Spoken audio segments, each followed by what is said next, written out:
And I went, nope, because I just was like, let's test it and see. I was like, wow, did that damage my metabolism Wow. quickly, quickly. I want to take a pause from this sort of stack that you've been building up, which has been fantastic. There's so many practical tips that you've been outlining, and I know we still have some more to get to. I want to go to the topic of Ozempic, right? And I want your thoughts on it because I'm seeing more and more telemedicine emerge, these sort of startups emerge, and a lot of people who feel like they've been struggling with weight for so long that they are seeing their friends that are out there and they're losing, especially where I live over here, where you used to live. I'm in Los Angeles and Brentwood and the Palisades and Santa Monica. And there's a lot of individuals that are on this. I was at a fundraiser this weekend, and you could tell that there was probably a lot of people that were on Ozempic that were there. Talk a little bit about this. I'm sure you've been following it very closely. And, what are your thoughts on the situation? My answer is probably not what you think it is. No, I actually have a feeling that you're going to give a more nuanced answer, Yeah. which is why I asked you. So when I was on the Dr. Phil show, he had a chapter in his book called Weight Loss Resistance. And I thought that is such an interesting thing. And this was 20 plus years ago. No, it was 2007. And I thought, weight loss resistance, what could get in the way of you losing weight and cause you to gain weight? And I started digging in, past looking at diet and exercise, what else is there? Well, there's thyroid, there's insulin resistance, there's toxicity.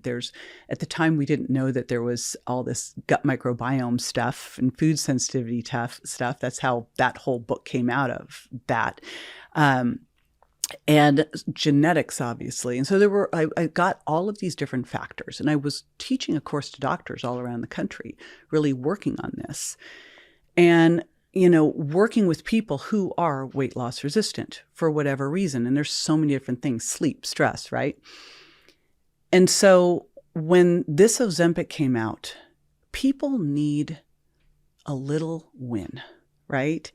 And this drug, there's also, if you start to dig into this drug, I was at Integrative Healthcare Symposium where I actually did this cool thing with Mark this year. And they had a guy talk about this. And he started talking about the other effects beyond weight loss and the neuroregeneration and heart and kidney. I put my son Grant on this. So my son Grant now is cycling it for the neuroregeneration. So I've been looking at this, and I'm actually working with one of my doctor friends in Tampa, and we put together a program. My next book actually is the perfect program for Ozempic, for Mounjaro, for any of these things. Here's the problem with the drugs. As I started to do the research, they are getting the drug and they aren't getting the only way you should be able to get this drug is if you absolutely must track your food, eat protein first, get in your protein amounts, and do resistance training. And if you will not do that, you cannot have the drug. And the other thing that has to happen is that you have to monitor your fat-free mass and make sure that you are maintaining your skeletal muscle mass. Now, like 10% would be the least amount, the most that you could possibly lose of skeletal muscle that you are losing from fat. The scary thing with this is that if you look at the diets online for this, they are basically low calorie, low fat, low protein diets. They're eat little amounts. It's almost like a bariatric surgery diet. They're giving them really nothing, and they're not recommending resistance training. And now we're seeing this devastating impact to the metabolism. People are saying they can never go off it. Well, true. If you devastate your metabolism, because you have to heal your metabolism to be able to lose fat and have a great metabolic rate. If you are devastating it by losing muscle, you have a major problem. So while these drugs could be the best thing ever because we have now 80% overweight and obese. Yeah, and we're not going to just fix it by teaching everybody how to cook. Even though Haven't that's a fixed it beautiful yet. dream. More information than ever out there, and we haven't fixed it yet. Now, for a lot of reasons, we've gone after the wrong targets. Like just the description of diets alone and the way we put people on a diet where it's this, we're lowering calories and we're giving them this ultra-processed food that makes them hungry is just mean. And it doesn't work. It's ineffective.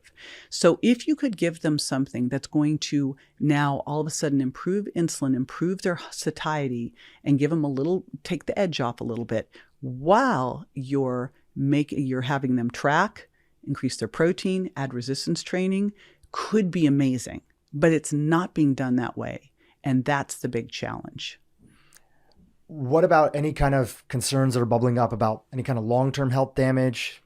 But again, the long-term health damage, I mean, these drugs have been around for a decade for diabetes. The long-term health damage, what's the big health damage for long-term obesity? Yeah, it's huge. You know? Most people are getting all these chronic diseases because they're diabetic, they're obese. So you're just saying we have to weigh the pros and cons. Well, so you look, risk reward on everything in life. The risk here is really about your muscle mass. Yeah. It could easily not be an issue. I'm literally building the program. We're doing the trial group right now on this to prove that you can do this and not lose muscle.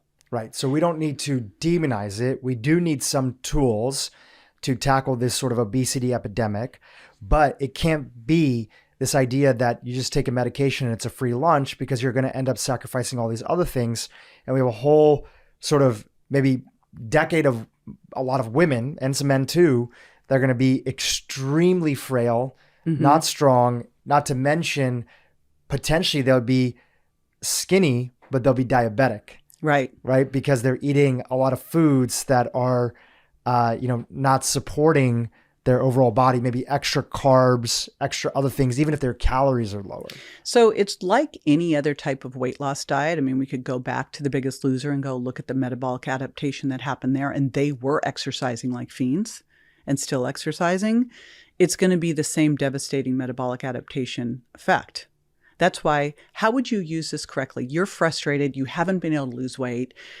Your thyroid's working well. I always say, is your thyroid really working well? And I'm sure you've had a lot of thyroid experts on here. Your thyroid really has to be working well. You're sleeping well. You've managed your stress. You still are a little insulin resistant. So that's probably one of the big issues. You're doing your exercise, you're eating, but you just need something to help you get started.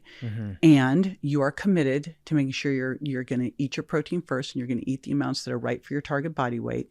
You are committed to doing resistance training 3 days a week, walking after meals. We all need to move so much more than we're moving. Holy smokes. Doing a little HIIT training for that visceral adipose tissue. You're going to do all of that stuff, but you're going to use this as a little helper. I think that we have got a crisis. We've got to do something. Now, when I was